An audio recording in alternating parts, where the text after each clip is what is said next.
Alam ko naman nakakatulong yung pagko-content. Mami, pwede mag-ibang part ka naman? Mag-wing part ka naman, oh. Puro ka type part, eh. Akin din, eh. Gulang mo naman. Hi mga mare! Ay, mga pare. So for today's video, ayun, magmumukbang tayo. Ayan, first time namin itong gagawin. At hindi lang itong mukbang mga mare, mukbang with question and answer. Ayun. So ito nga yung imumukbang natin mga mare. Baka akala nyo box lang yan. Actually, nasira na namin. Kasi first time lang namin bumili ng bucket, so hindi namin alam paano buksan. Bakit ng McDo? Laging bakit ng Jollibee kasi. Sure. So ito na nga mga mare. At gamit namin syempre ang K9 na mic, ayun, na mabibili sa Black App. At meron din mga mare sa Shopee. Magsisimula tayong kumain habang nagkikwentuhan. Ayun, kasi gusto lang din namin i-share mga mare, bago lang kasi kami sa pag-vlog, ayun, sa larangang ito. Kaya naman, at ito yung first time namin na mag-vlog, like magsasalita kami, magkikwento, ganun. That's right. Actually, today or tonight, I'm not sure. It's already 1 or anong oras na ba? 1:20 a.m. Kakauwi ko lang kasi galing trabaho kaninang 11, so I decided na bumili kami ng 1 bucket of chicken kasi matagal na namin pangarap magmukbang. So, start na tayo sa question number 1. Hindi mo pwedeng kumain muna. Sige, pwede naman. Kaya na tayo. Ito na, magsisimula na kami kumain and balita ko is may question and answer si Mrs. Yeah. May mga questions ako sa kanya about sa pagko-content ko, ayun, kung okay lang ba sa kanya, gano'n. Kasi si Mr. ever since siya ay yung nagtatrabaho sa amin dalawa. Siya talaga yung provider, mga mare. Kaya naman, gusto kong pasukin tong pagko-content creator. Kasi bilang nanay, syempre, nandito lang ako sa bahay, mga mare. And ito yung naisip ko sa ngayon na paraan para kumita. And nakakatuwa lang din dahil monetize na tayo sa Facebook, ayun. Una is, okay lang ba sa'yo na sumasayaw ako sa camera kahit may mga nanonood na iba? Sa akin okay lang naman kasi unless hindi ka naguhubad, ayun lang naman ang importante lang kasi hindi naman ako may cute na asawa. Ano pa? Hindi mo may talent ako sa pagsayaw. Pinipilit lang. Meron. Bakit hindi ka sure? Okay naman. Mukha kang sinayana.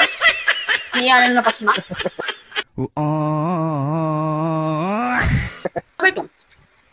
Ito lang yung naiisip ko na pwedeng pagkakitaan natin sa ngayon bilang content creator. Okay lang ba sa'yo? Sa akin okay lang naman kasi nagtatrabaho naman ako. And wala namang ibang tao may iwan sa anak natin. Kaya wala ka namang lumabas ka pa, di ba? Para magtrabaho. Ikaw mo anak mo dito. Number 3. Ano yung unang reaction mo nung sinabi ko na gusto ko maging content creator? Well, actually, noon pa man is pangarap ko na talaga mag-content creator. Pero, alam mo na, wala akong lakas na loob, di kagaya mo. Mahihayin din ako, ha? Pero kasi ikaw, mas jolly ka kasi sa akin. Meron ka ng record. Ano, preso? Record na ano? Meron ka ng kakayahan na mag-entertain ng tao. Parang sarap ng maraming tao. Not like me. By the way, kasi mga mare, yung asawa ko, call center agent siya. Yun ang profession niya. Yan.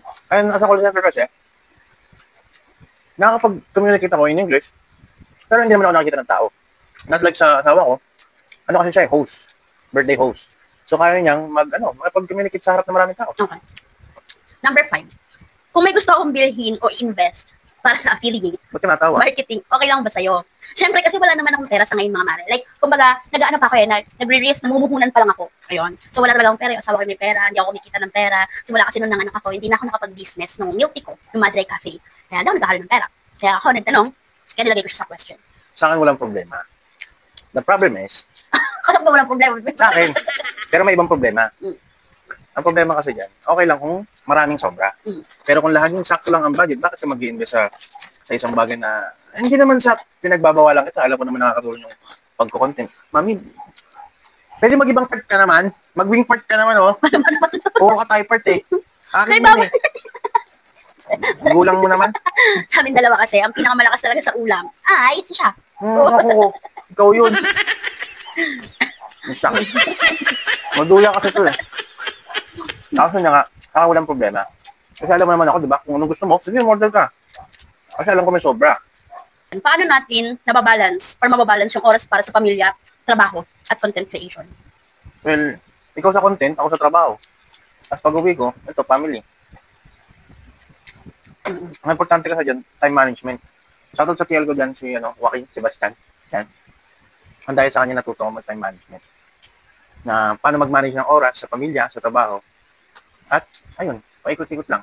Kailangan marunong ka mag-manage ng oras mo sa laro, sa panonood or pag sa cellphone, at ganoon din sa pamilya. So kayo guys, mga pare, unang-unahin nyo sa lahat, wag puro cellphone, wag puro laro. Dapat unahin nyo yung pamilya nyo. Kasi unang-una sa lahat, Pagkagaling nyo sa trabaho, kayo ang inaantay niyan. Basta huwag kayong gagaya sa ibang tao na, alam niyo na, yung pagka-uwi, cellphone, yung hindi man lang magawang umalik sa anak, sa asawa.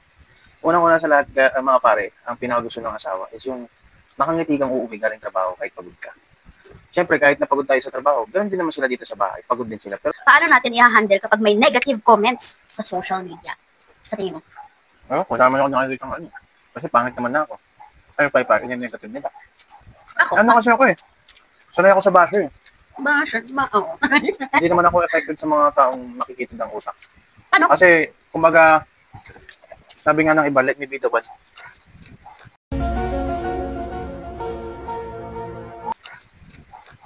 Hindi, maliit pala.